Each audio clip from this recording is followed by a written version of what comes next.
Hi everyone, good evening, you're welcome. Mavic Music, thank you for being here. Office of Citizen, I see you.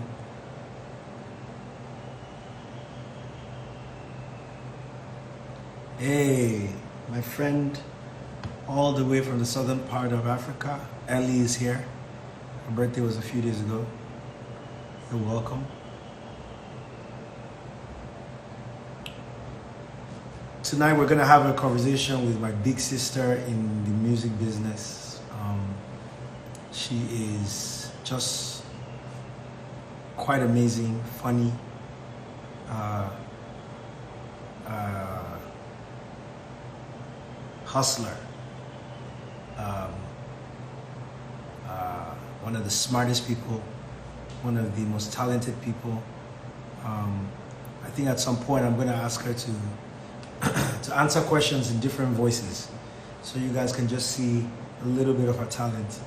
Um, Waiting for her to come on live right now, but she truly is one of my favorite people, and she has one of the biggest hearts in this industry. She's someone that there she is. Hey, um, she truly has one of the biggest hearts in this industry. She's so kind, she's so giving. Um, Everyone that knows her loves her. She's just so amazing. And, you know, it is my privilege to invite the one and the only Chigul to join us. Ladies and gentlemen, make some noise as we invite the live. Woo! Hey, woo! Easy, easy. I, I Relax. I had to get no, I had to get dressed for something else. So this was like, yeah, You look default. amazing. You look amazing. Thank you. Hi, sweetie. Hi. Even I just, even though, even though you're on the edge of being cancelled, but we allow peace to reign. yeah, I was just about to confess that I was just recently scolded again for being a bad friend. So he scolded me the other day, I think a couple of days ago. And well deserved too. But we'll allow peace to reign. Yeah. People are saying you look gorgeous, you know. Hey everyone, what's up, everybody? Thank you so much. We just dressed up for stuff. So we're just in this the day. The day is a full of live session, interview stuff. So this is Yeah. it. Yeah. I think I saw you on the live earlier today. I was Yeah. I was on a live earlier today too, matter of fact. Yeah. So, I mean, the first thing I want to do is to thank you for joining us. Um, I was talking about how much of a big heart you have, but if your heart is, let's say, uh, 1,000 square feet, I feel like I have 800 square feet because every time I call you and ask you to do something, you always show up. And today is no different. I hit you up around 9 a.m., I think it was, and I was like, look, EIE had a whole lineup, but some things had forced some people to not be available. And you were like, yeah, sure, I'll do it. Even though I think you had something to do at, at this time and you moved something out of the way. But It's thank you so fine. much. You're welcome. Always. Always. Yeah, it's amazing to be chatting with you. I feel like this is going to be as interesting for me as it is for everyone that's going to be watching because I'm such a fan of yours. But I think the greater context is about turning. I have a there's a Lauryn Hill line that I really like where she says, "Now hear this mixture where hip hop meets scripture, develop a negative into a positive picture." And the line is dope because, of course, film negative. I don't know if you guys remember what a film negative was, but film negative into a positive picture, and that's what we're talking about changing stories. So, my story with Chi Girl starts one day I'm driving in the car somewhere and this voice note is going around on BlackBerry, right? And everybody's cracking up about this voice note. And it blew up. And then a few weeks later you did another one. And you know how you're watching an interview and you're saying, are they going to say my name? Are they going to say my name? And you were like, yes, Don Jazzy, give me a chance. I can blow up. And then you said, MI and Audu and Chocolate City, please give me a chance. And I remember I walked the whole day with my chest out. I was like, wow, Chigul said my name. Take us back to the beginning of the start of our story with you. Like, what was happening in your life at the time? Did you know that this was going to blow up and like literally change your life? Were you working? What was happening? I always like to establish the fact that comedy was never in my plans. Like, if I had a list of things in my life I was going to do, comedy was not there. I wanted to sing, I wanted to act when it comes to entertainment. You know, I was a French teacher, I was teaching French. When I moved back to Nigeria after like 12 years in Yankee, moved back to Nigeria after teaching at CIS for 3 months. I got a job in Abuja at ECOWAS. So I moved to Abuja. I was there for 7.5 years. Yeah, in 2008. I started my job January 2nd, 2008. 2009 rolls around. I do these voices all the time. Like, I do these voices all the time. And I send to my friends all the time. And I'll be like, and not just, expecting them to send to somebody else, but just to enjoy and laugh and whatever. And all of my friends in Abuja, especially, Ogwa, shout out to y'all. Yeah. They will delete. They will laugh, and then they'll delete it. That's fair. She's doing another Chioma behavior. And they'll just delete it. And then Gloria Brimer, bless her sweet, wonderful, humble soul. You guys know Gloria Brimer, miracle worker. Yeah, she. Yeah. What people don't know is that Gloria and I are on the same level of madness. She just has more of Jesus than Chris. Wow. Our Chris is much. And we grew up together, so we're doing these things all the time. She sends it off to somebody else and sends it off to somebody else. And then one day I received a voice note from Yankee saying, listen to this girl. We heard she's in Nigeria. Her name is Chigul. That she's really funny. Please listen to it. So they sent me. And I was like, oh, wow, she's so funny. She must be on it somewhere studying Orange. And then my siblings, my mom didn't find it funny at all. Like, my mom was not having that rashness. It was not. She was like, what are you doing? Like, what is this? She's heard this thing somehow. My brother was like, I heard that they're passing this thing around in my office. I don't know what this is, but my sister Yankee was like, Chioma, I want to believe it's not you, but I have this feeling it is. And then on her BlackBerry status, it says, I have wonderful siblings, but Chioma, why? So like, I was like, what? So literally, and that's how Chigul happened. And then it was just the voice. And people, people like, she must be Raz, she must be this, she must be where she, what city, what? And then my friend Ogwa was saying somebody now sent it to her. And she's like, I know Chioma, she works in ECOWAS, she speaks 5 languages. It's a lie. And it's a lie that this person cannot be this person must be Raz. She said, no, she's not, that she lived in America for like 12 years. So literally, it was like, what? And then when I did Lord of the Ribs, which was my first stand-up show ever, Basket Mouth, shout out to Basket Mouth, that was the first time people put a face to the voice. Wow. And then I gave them a switcheroo, and they were like, hey, he was this one. My number 6, hello. So like, yeah, and that's literally how I've come to this now. Why did you? I mean, you're in America for 12 years. I've heard you, like, when you want to sound like an American. We'll get to that. We'll get to the voices later. but when you're in your phone, there's no difference. Like, you are steeped in that culture. Like, I've even met friends of yours that were friends from Boston and those. The question I want to ask is, why did you come back home? My dad. Like, it wasn't like, he didn't ask me to come back home. He called and was like, so you're done with school at this? Yes. Yeah, finished. Yes. Okay. I'm sending your ticket money. Wow. I was like, that, you want to start having that. Well, Daddy, President Bush, maybe they'll something amnesty, we'll get paper. I'm sending your tickets money. You get on the next flight back here. His plan was for us to start business together because he's always been a believer in not just oil and gas, but like agricultural exports, things like that. He's always been about that. And that was the plan because I spoke French. We can do some trading with goods and, things from like Cotonou and Benin and Abidjan, all these places. So he said, come home. And I got on the next flight and I was home. And then he died a month after I got home, which was crazy. Absolute insanity because my life literally flipped upside down because I went from a plan of what was going to happen with my life to daddy's dead and I'm uncovered and I'm naked and I'm in the cold and I don't know what I'm going to do. So how long after your dad passed away were you working and did all this happen? Was it? I died December 4th, 2006. I started teaching at CIS, teaching French. I taught for 3 months.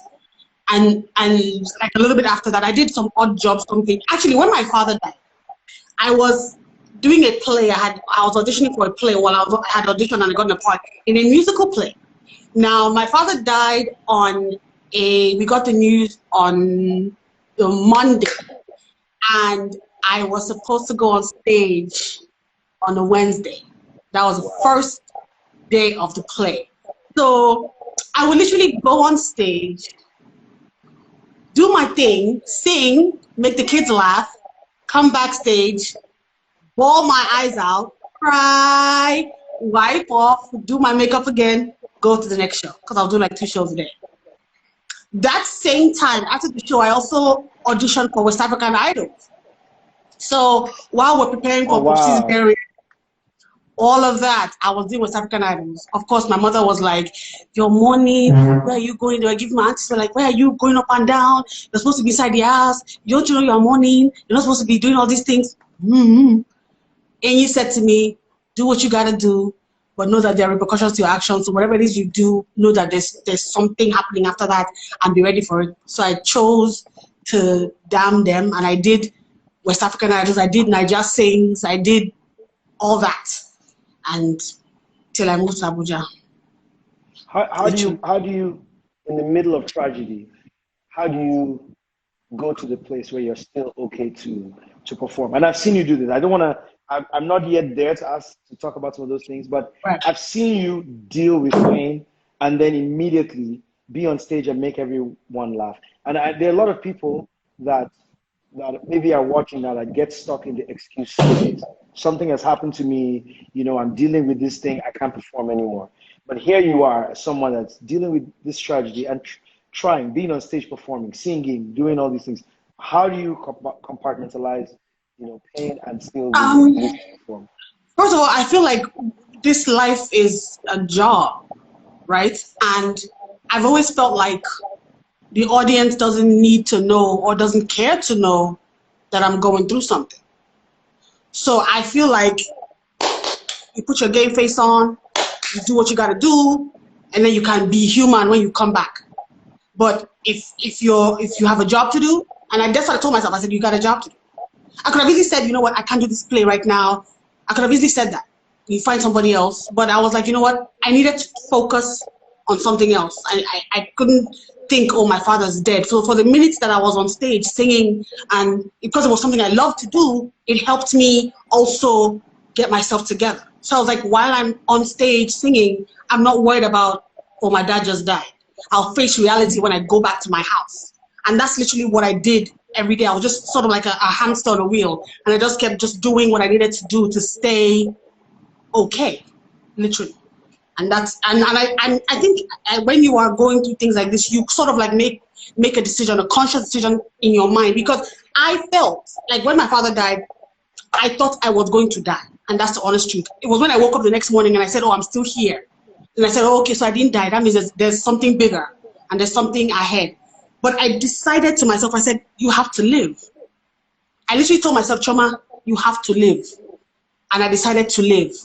And living meant being able to function and work and perform.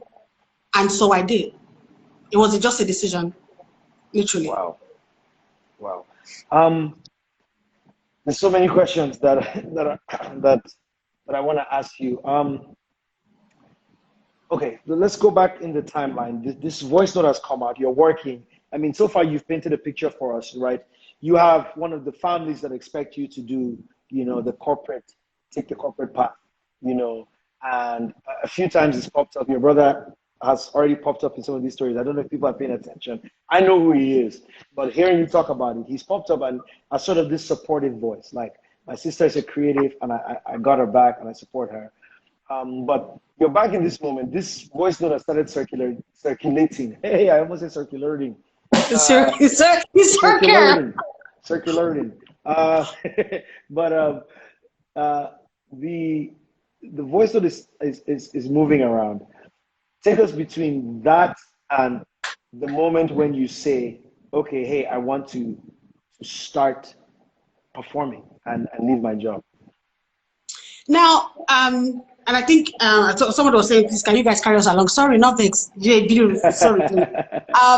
So I literally, when it comes to, and when it came to my career and my career path, so and you know Eni, and you know how we've talked about this thing, and he was like, I was doing ECOWAS and I was doing Chigul. I was doing ECOWAS, mind you, I'm doing ECOWAS in Abuja. I'm newly married because Wow. the year Chigul voice note dropped was the same year I got married. Wow. So I'm doing newlywed wife. I'm doing ECOWAS. I was in Lagos every weekend for about a year. So I would fly from Abuja, catch the Aero Contractor 6:45 p.m. flight on Friday, come into Lagos, fly back out on Monday morning, 6:45 flight, and drive straight to the office. So because I'll be dressed in my work clothes. Sometimes I had to break in the middle of my week and lie to my boss and say, I think I buried every relative I have except myself. The only person I've not buried is myself. I've gone for burial. I've buried because I had to get out to do work in Lagos. So I did all of that. And then he and I talked about it, and he was like, you know what? There will come a time you will have to decide whether it's ECOWAS or whether it's Chigul. And one day I was leaving my mom's house. It was one of those weekends I'd come home, and I told my mom, I said, I'm going back. You know how you're saying, Mommy, bye, I'm going to the airport. And I was like, Mommy, I'm going to the airport. And then I now said to her, oh, by the way, I'm going to resign when I get to ECOWAS. Wow. Hey, quarrel. We quarreled at the door of her room. Like, as in, we went back and forth at the door of her room. And I said, well, I'm going back and I'm going to... I get to Abuja, sit in the office, type up my resignation letter. All this time, my brain is spinning. And then I submitted it. My boss called me like, Chichi, ça va? Tu vas faire ça? C'est possible? I said, so I told him, I said, sir, I'm resigning. And I resigned, and 2 weeks later, I was done with ECOWAS. Wow. And it was now, okay, what next? So I'm coming back to Lagos to move back into my mother's house. Wow. Back to Lagos to move back into her house where I lived for how many years? Mind you, all this time, we've gone through, my marriage starts to fall apart. Stuff is going on. I didn't know when I was coming or going. I was going to trying to fight being depressed, trying to fight just going crazy, I'm just trying to survive at the same time. I mean, I just chose. Yeah. Everyone in this live now, I really want people to pay attention because I've never really dealt with. I've been very lucky in my life. Most of my family is alive. I've lost friends here and there, but my core family, I had 2 younger brothers. They're still alive. My mom and dad are alive. I have 2 nieces. It's a small family unit, and God has been good to us. The thing is, I see it a lot of times where pain and trauma just knock people off their feet, floor people, and they can't recover. And already I'm seeing sort of a 6-year span. What I'm hearing is you come back to Nigeria, change your life, you start a job, your dad passes away, you get married, and I think I just heard you say your marriage is falling apart at this time, right? So, and at the same time you're transitioning. So when you invited me to your house in Abuja, were you still at ECOWAS? Yeah, I was. Oh, wow. I was. Wow. So all these things are happening, but at the same time now the pressure on you is different. right? Because now you're performing, now you're showing up. This is where we start to see in all the movies and everything. How do you find the strength, like with all the pressure? And this is for the people out there that are busy. Lagos life is crazy. Abuja, Port Harcourt, wherever you're checking it from, where you're dealing with a tragedy or some sort of pain or depression at the same time as you have to go. So how did you find you like, and I think it's one of those things where you make a conscious decision. This is where I was looking at life and death for myself. And I said, I needed to live. I need to live. I need to be alive. I need to feel alive. I need to be alive. And for me to even give my best, I had to live because there was so much going on. It was like my decision at the time was, which problem am I facing? Is it the marriage that is destroying? Is it the grief that I'm suffering? Is it the change of life I'm going from owning my own? You came to my house in Abuja. Is it from living my own flat in Abuja to moving back to my mom's house? Yeah. Is it separation from my husband? Is it, so I was dealing with a lot, and it's now actually that I actually thought about that. I was going through a lot that time, and I'm literally just seeing it now, talking to you. Like, I never considered that there was so much going on in my life at the time, and I literally found which of these things is giving me life. Chigul was giving me life. Chigul was the reason I wake up every morning. Chigul was bringing me money. So it had to be her. I was facing her squarely because she was the most productive of things going on in my life at the time. I said, let's face Chigul. Let's try and develop this brand. Let's try and make it something. Let's do what we gotta do. Let's do movies. Let's still continue emceeing events. Let's do what we gotta do. And that's literally what we're doing. Okay, so a few of the themes I've heard from you are, number one, you are somebody that shows up. And I say this because in Nigeria, there's a lot of BSing, a lot of staff that come and tell you, oh, we'll do the work or whatever, and I won't get it done. But you're showing up, like right from the play, and Nigerian idols at the time, like it's consistent that. And the second one is about choosing to live. It's really powerful to hear you say that faced with like this immeasurable grief, you chose to look at the sunlight. And I hope everybody that's paying attention is picking up on that. But I want to ask you something. You reached out to me. So I met you a couple times, known you, your heart is full of love. You reached out to me, invited me to your house consistently. I haven't been to your apartment in Lagos, but I've been everywhere else, right? Sorry. But the point is, one of the things I want to ask about is consistently in your stories, family, it's your brother, it's, and then what you haven't mentioned, I know that you're reaching out to your friends. I know that you have a strong group of friends. All of them will swear by you, right? How important is having a network? How important is replenishing that network? Because it's not just about, for you, I know firsthand, it's not just about take. It's not just about like, I'm going through stuff, give me, you're giving all the time. So how important is the network and replenishing those people, around you?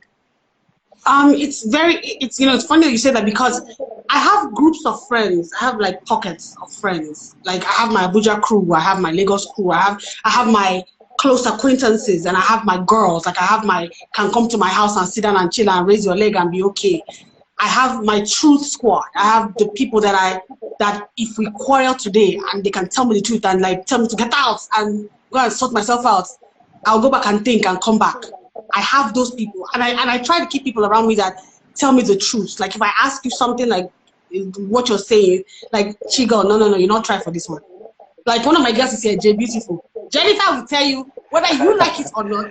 She will tell you about yourself. Jennifer is one of the most truthful human beings. Whether you like it or not, she will give it to you. Yeah, she will give you take it, whether you like it or not. And but I have such a wonderful network of people, and I think we give to each other, and that's the beautiful thing about it. Like when you need people there, they're there for you. When you need to be there for them, you're there for them, and that's what this thing called friendship is about. It has to be. You have to bring value. That's what Enyi is always saying to me, that no matter what you do, you have to bring value. Whatever relationship you're in, there has to be value given. there has to be value, because there's no point. If there's no value, there's no point. So there has to be value. And whatever value it is in that sphere of that relationship, there has to be value. And that's what I try to do and live by every single day, that I'm bringing value to the people around me and to the relationships I have, so that they grow and they flourish that way. I wanna talk a little bit about being a woman in Nigeria and in this industry. I mean, we spoke a little bit about your relationship. We mentioned Jennifer, but there's a lot of support that doesn't get mainstream that women have for each other. You know, you think about yourself, Jennifer, Waji, Omami, like, I don't know a group of people that tell the truth. Like, that every time you're around them, they'll tell you the truth. And, always. How difficult is it in this industry? Like, we're now at the point where we're talking about rape, but for me, rape is part of a bigger culture. It's part of this patriarchy that we have put that allows men to get away with things that women don't get away with. So, I mean, I know there are a lot of sisters here that are listening that maybe want to get into the industry. Shout out to the tribe. I saw Uduak shouting me out. But what do you have to say for the ladies that are here about, you know, how to navigate this country and this industry? You know, it's so weird, because when people ask me this question, it's hard to answer, because I try to say, oh, in my time.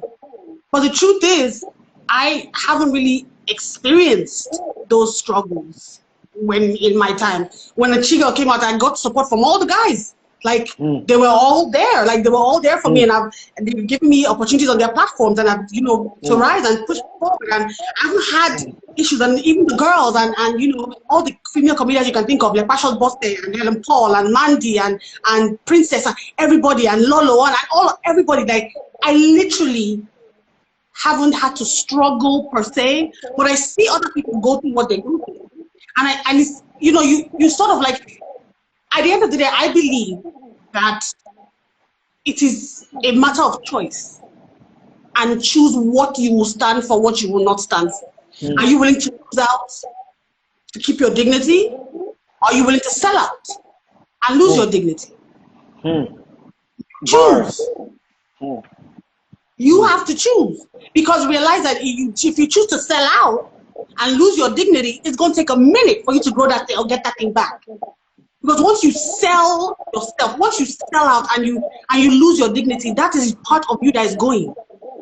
So I would rather lose a job today and know that I can get a better one tomorrow, and I still have my dignity intact, as opposed to lose my dignity, especially when it's with guys and you know that you might see this face again somewhere. You might see this director somewhere. You might see this producer somewhere else, and you look at you like, oh, this one that I've already, I've gone and come at. How can, you know? So you choose. You have to choose. You have to choose. And I've lost jobs because I wouldn't maybe do certain things or agree to even entertain certain ideals. Yeah. I'm like, well, I guess it ain't meant for me. On to the next. They really told me that NO means next opportunity, not no. Opportunity. I'm going to put that down. That's you say that no means next opportunity. Okay, shout out to Derele. We're really yeah. So I literally on to the next. Yeah. I have another question, but I want us to take a break from the heavy stuff. We've been talking about a lot of heavy stuff. You mentioned you speak 5 languages. I want you I don't want us to do accents yet. Can you say something in one language, and then maybe tell us a story that connects your language? Like I speak 2 and I understand 1. So, for example, I would say, Sanu, ya kike yo. My Hausa is a little funny, but but then I could say, well, my Hausa, my connection to Hausa is I grew up in the north, I grew up in Jos, and everyone around me would speak Hausa. And my language, I can only say like Sashi or Sarah, don't laugh. Sarah, please laugh. Somebody's laughing at me. Oh, the person can't even speak Hausa. But so we want to know the 5 languages you speak, and then a little bit of what the connection is from you to that language? What the connection is meaning, explain that in English. Sarah, relax. See, Sarah is laughing now because she's watching. She's on the. It's a movie behind us. After, yeah. So when you say connection, what do you mean, please? Like, what when did you learn the language? Is it from? Is there a story around that or? Okay. Of course. What's up, everybody? Good evening. English. Hello. That's just school language, and our exams were in English. Ndewo na ha mụcha mama ro mana na asụkwa Igbo abụ onye Igbo. Ahụ ma ada ala Igbo. Esi m Ụmụahịa, Abia State. Hello. Because and I spoke Igbo. I was speaking Igbo since I was like a little girl. So nunku Sudana Chioma. Nida baba na muna jin Hausa a haife shi a Zaria ya je military school ya je NDA kuma because I went to Jos and I made all of my friends speaking Hausa, so that's how I learned it. And my dad, my late father and I used to speak Hausa, so we used to speak it together. Bonjour tout le monde, je m'appelle Chioma. Je parle français, même je parle 2 langues étrangères. Je parle français et espagnol. Because I studied French education in university, so I taught French in high school in the US for 2 years. Hola, ¿qué tal? Me llamo Chioma, yo hablo español también y me encantan todos los idiomas extranjeros. Yo hablo 5 idiomas, 2 idiomas italianos, Wow. 2 Español y francés. I taught myself Spanish for 1 year when I was teaching French, and I just decided to take up another language, and because I had students who were from Mexico, and so I just taught myself for 1 year, and then I took classes much later. But that was my introductory levels, and then when I went back to school, I was now learning about 5 others: Kiswahili, Italian, Fulani Arabic. I'm teaching myself Mandarin right now, using a program on my phone, and I'm also teaching myself. I started and I registered for the Portuguese, and I'm doing that as well. I'm teaching myself Hindi. I was teaching myself Hindi at certain point. So I like languages. No, my mind just blew now. Okay, let's go because at the beginning I was talking about how talented you are. People were like, yeah, she's your friend or whatever. I want us to go to the accents, right? Yeah. And I don't know how we're gonna set this up. So let's start in America, right? Yes. With all the Black Lives Matter that's going on, we want to hear from you.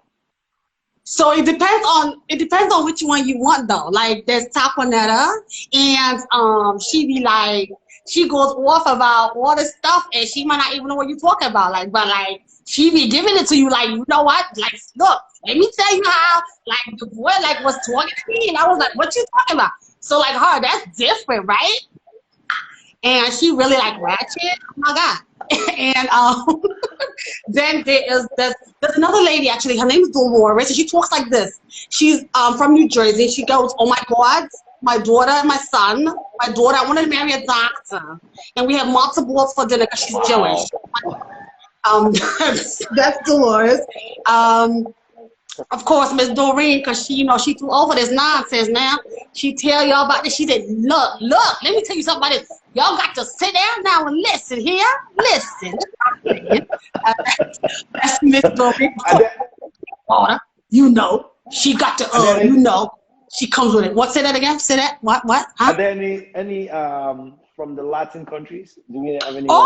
There's Juanita Chiquita. What are you talking about, man? She was going to come out, but she was about to give you some 5 minutes or a little bit of time, So she was going to come and teach you something, okay? She listen, okay, let me teach you something. What?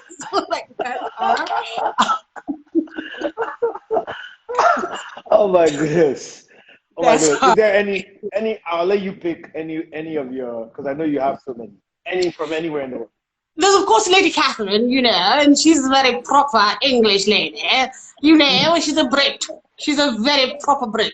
She doesn't like things that are common, She says, do away with all the commons, Let's keep things simple, yes, And there's a little boy now. He used to be a girl, but the little boy, his name is Devin, and he likes to colour reds. And he goes, Mum, yeah, I just got a size, yeah. I like to play with colours and sands. I'll start with my friends, yeah. All right, I'm going. Bye. He goes.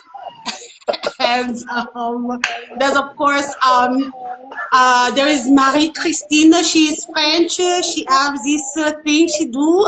She have to help these other people to learn the français, tu vois. And she's like this. She's a little coquette. To say, mais she have this way. How you say in English? She's shy. She's shy. My goodness.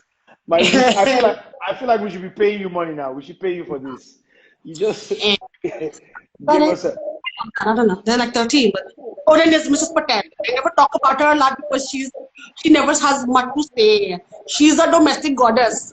She lives in a house with 4 daughters. She likes to cook parathis and dal. And she's asking sometime I make you parathis. I taste you some. You like some parathis? No. My goodness. My goodness. Oh my God. Oh my goodness. Wow. How did you? I mean, it seems like you do like you have this gifted language and accents. How?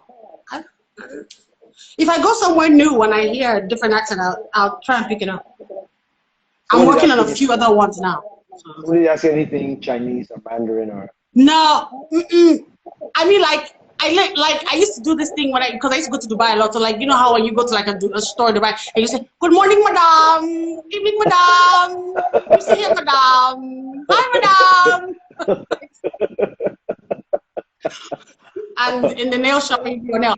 You got the cuticle. You do your nail out there. You sit down. You do. You cut dial. You cut dial. Oh my goodness. Okay, I want to come back to some serious stuff. We're talking about everyone. Thank you guys for being here. We're talking about changing the narrative, changing, as I said, using the Lauryn Hill line, taking that negative into a positive picture. A few years ago, I was working on an album for Loose Cannon and AQ, and I remember I played these chords, and because we were looking for like 2 more songs, I played these chords, and I was humming over it. And I was like, oh, I wrote some lyrics, and then I said, I sent you a message, and I said, Chigul, hey, can you sing this back to me? And this is the timing. This is crazy. Like anybody that knows about recording knows that if you record somewhere else and send it back to me, to put it on beat is very difficult. Nobody on earth has ever used the voice note as a proper recording. And the voice note you send back to me, right, made it onto the album. And all of us listening to it, and the song is called Hustler's Prayer. It's on the Crown album, Loose Cannon and AQ. But everyone listening to it talks about the fact that there's so much pain in that song. And I came to find out later that you were about to go into surgery. You had surgery that day. And when I sent you the voice notes, I had no idea. You were on your surgery bed about to go in, and you sang this song and sent it back to me. Like, again, it's back to this theme of, like, in your darkest moments, you find a way to give of yourself. You find a way to give, you know, to always be there for people. Talk a little bit about, like, the issues you've had with your back. We've seen you, you know, going through it and dealing with that, and what that journey has been like. So I had this procedure done, and I got an infection in my back, in my spine. I didn't know I had an infection. I was walking up and down, but I was just in pain, and the pain wasn't going anywhere. Like, it was so bad that breathing was hurting. Like, I would breathe in and out, and I had to do it carefully because it put me in just so much agony. I had anxiety going outside in the car because if you put on the brakes or if you enter a pothole, the pain used to enter my brain. Anybody that's had back pain before, especially when it's nerves, you know how delicate that is. I was on antibiotics for 6 months. 1 month of it was injections every day. I was slept in a chair for 6 months. Couldn't sleep on my bed. I needed help to shower. I had to bring my dear patients back from Abuja to live with me in Lagos, to bathe me, to dress me. I couldn't, simple things like turning in bed, changing positions, I couldn't do without help. And Emma, I think I have told you like how serious it was, but my friends know how bad it was because I was at the point, there are certain days that I just wanted to die. I kid you not. I just wanted to die. And when I tell you, when you wake up from sleep after a drug-induced, and you wake up, and the only thing I think of was dying. That's all I was doing. Literally, one day I said, I want to take pill that I have. I want to take it home. But I could not get up from the bed to go and get something to drink. My pain saved my life. Because it was because of the pain. I could not get something to drink. Hence, I could not. So I literally lay back down, like, whoa. I was depressed. I was suicidal. I was going crazy. I couldn't even make it to the doctor because of the pain. That's how bad it was. But we got through it. I mean, wheelchair thing, walking stick thing, all of that to get to this place where we are now. And I look at my life now, and I'm like, I think of those days. It wasn't too long ago. This was 2018. So from June 2018 to about middle of last year, I was in absolute agony every day. I still have pain till today, but I'm in much better place. I'm exercising now. I could not consider the concept of working out before. But I can actually do half a burpee. Emma, when people talk about depression, I people used to talk about it, and I used to hear it and say, oh, wow, you know, it's just such a strong thing. I wonder how people feel. And then when I sat in my house and I was in depression for a year and plus, and there was nothing funny coming to me, there was nothing happy. All I could do was try to inspire people. So I was in a tunnel, literally. I felt like I was in a dark tunnel. And it wasn't until I started to see shadow inside that tunnel that I said, okay, there's light coming from somewhere. So the shadow was showing me that there's light. So not to give up. But I literally, once again, you choose to live. How do you make it out of depression? I know you said you started seeing shadows, but was it that it just passed over time, or was there something that, you know? I eventually, the first phase of it getting better was when I actually I had to get an epidural injection. And getting that epidural injection set me on a course, I believe, to where I was. But just the concept of the thought of trying to get that injection, because I used to have anxiety attacks. Like, but I knew how to internalize it. But I was in, like, oh my God, well, we got it done, but you can't inject a needle in your spine. You know? Like, I've never gotten one before. Like, my legs were numb. I was afraid. I didn't know what was going on. I couldn't feel my legs. I was like, oh, I'm paralyzed. I came to get you. Now you're paralyzed. But it was injection, and it wore off. And I started to feel better. And slowly but surely, we started to work on our weight, started to work on, you know, just getting stronger and changing our diet and changing our lifestyle and things like that. And slowly but surely, we are at a place, we're not 100%, but we're not where we were. And that's the joy of this journey. I'm not where I used to be. I might not be where I want to be, but I'm not where I used to be. And that's something to be happy about. I mean, you're a storyteller, you're a writer. For people out there that that don't know what to do, have talent, have dreams, but they don't know what to do. What is it about your creative process that you can share with us about, you know, because it's consistent. Like I saw you do things where you're in pain, where you're standing in front of the stairs and you're like, I don't want to climb these stairs, but then you'd climb up the stairs and do a show and go back home in pain, you know. What is it about, you know, about your process, maybe the way you approach scripts or the way you write jokes or write content? You did almost in the middle of this, you did your one-woman show. right? How do you tap into that creativity in the midst of all this? I don't even necessarily know if there's a way or like there's a method to it. One, I have people that are constantly encouraging me.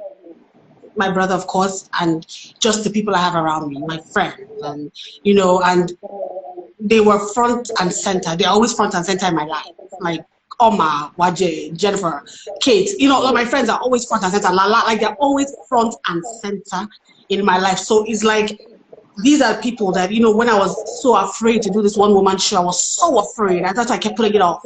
Like, so afraid, like, what am I going to say? But I wanted to incorporate music and my storytelling, and I wanted to merge those two and give people a show that they would like. And I was like, he was like, we're doing this show. After we went to Waje's show, I emceed Waje's show. He said, after Waje's show, he said, you are doing your one-woman show. What we're going to call it? Chigul Entertainment. Oh, yeah. Oh, yeah. I didn't have a choice anymore. It was not like I had to just do it. So I think when it comes to just preparing myself and how I get inspired, I like to people watch a lot. I like to go out to places and just watch people, and I get inspired to tell stories or about my own life and things I've gone through. And so I pick little things from here and everywhere. Sometimes put them together to create something, or they create their own stories, which I just sort of like embellish or whatever to give it more body and more life. So, yeah. On a bit of a lighter note, I would have been married now if you had done what you were supposed to do as a big sister and set up. You know what I'm talking about. So my question is, how do you live with yourself knowing every day that you let my wife marry someone else? How do you feel? Oh, so sorry.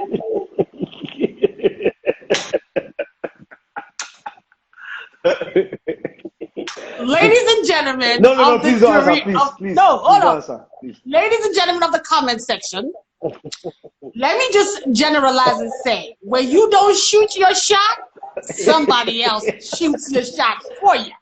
And you don't get the credit for the goal. Hello. So those are bazooka. He shots. Don't be like MI. MI was firing. There's target in front. He was doing left and right. And he said, but this is the target. He wanted the target here. He was shooting like this. Sorry, brother. Sorry. Sorry. He shocked me, sorry. Man. You know that brother Shaggy? He shocked you. He shocked me. He shocked you, true. But you'll be all right. Don't worry. We'll call you for the christening.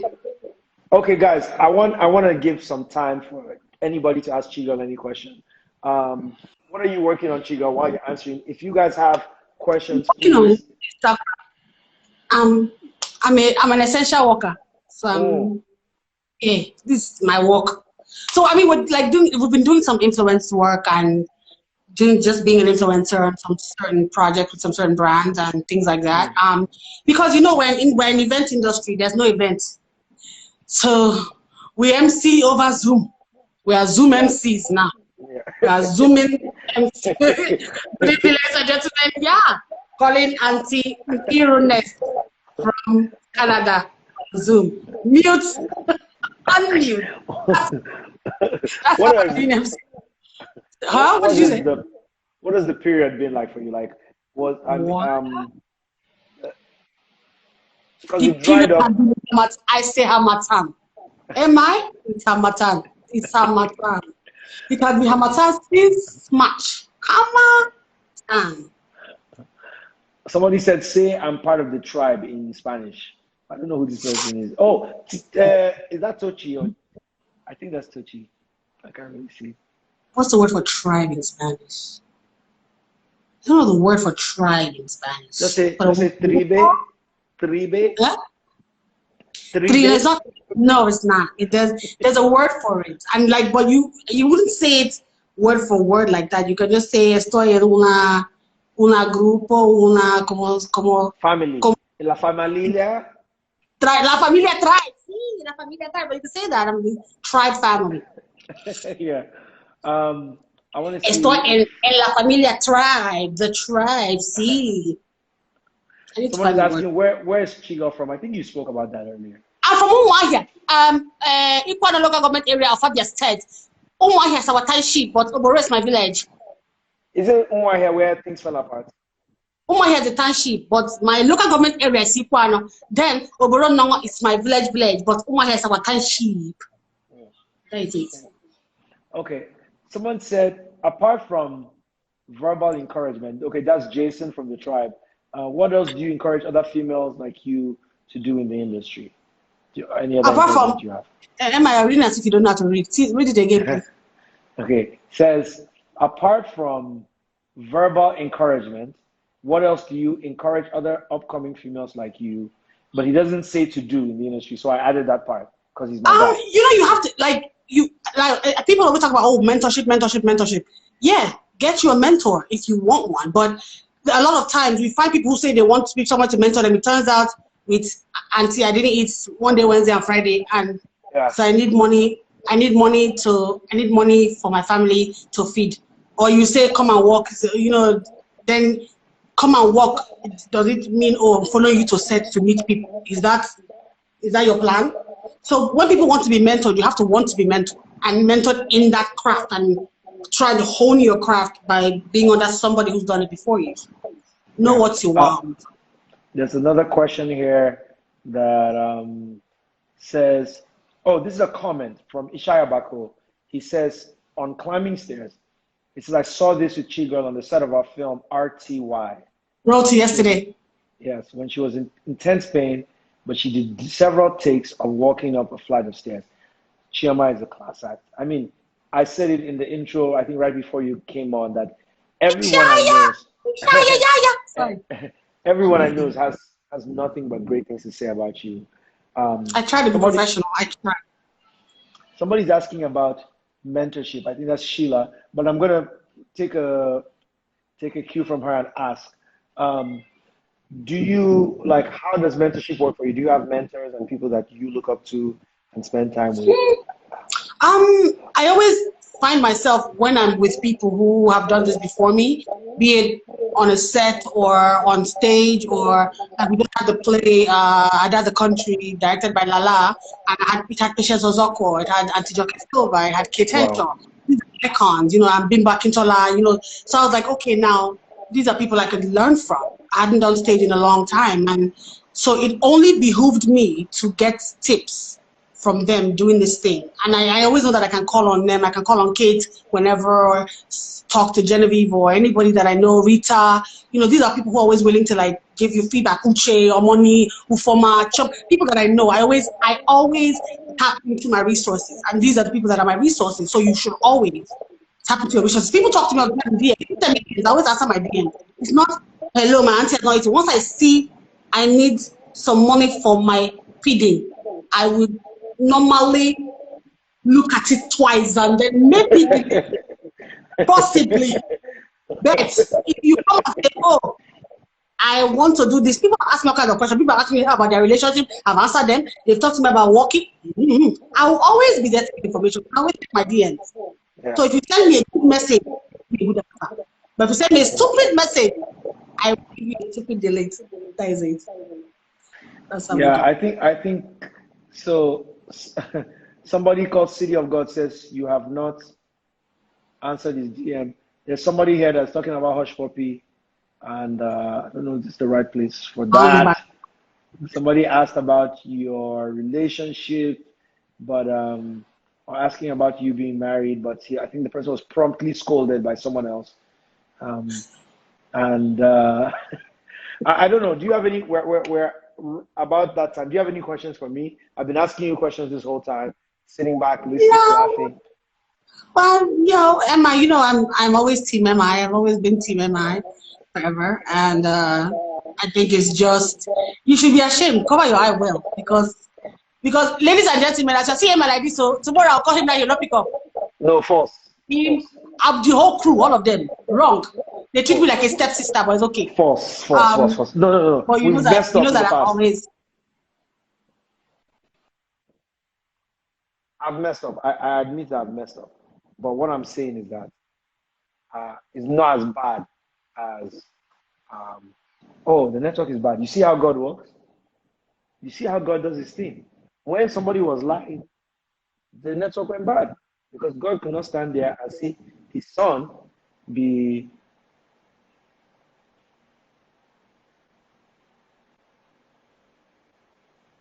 holding on for Chigurl. Snillox, my guy. Snillox is in the building, and he is an amazing fashion designer. He's also into investment banking, but he's an amazing fashion designer. Please check out his page. Jennifer. Oh, Chigurl left. Let's see if she comes back in so she can say goodbye to us. Who is that? How did the monkey come about? I remember when Kevin Palm left the Big Brother house, he said, when I enter the house, they look me like monkey. They don't know say they look them like banana. And that thing just made me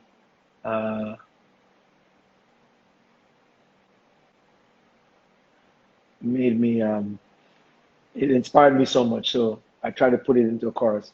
Every day, every day, every day, every day. Every day, every day, every day, every day, look me like monkey. Oh. And Chigurl came through and smashed it. Okay, there we go. I think she might be back. There she is. So, guys, that's a good question. I think that's the last question we'll ask her as soon as she comes back on. Thank you, guys. Thank you, Luak. Thank you, guys, for.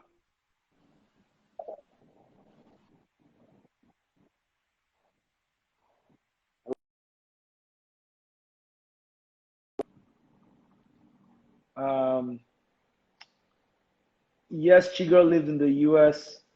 Uduak, you can come and have these paintings. Not. Yes, I have 2 projects this year. Shout out to the tribe in the building. 2 more projects this year.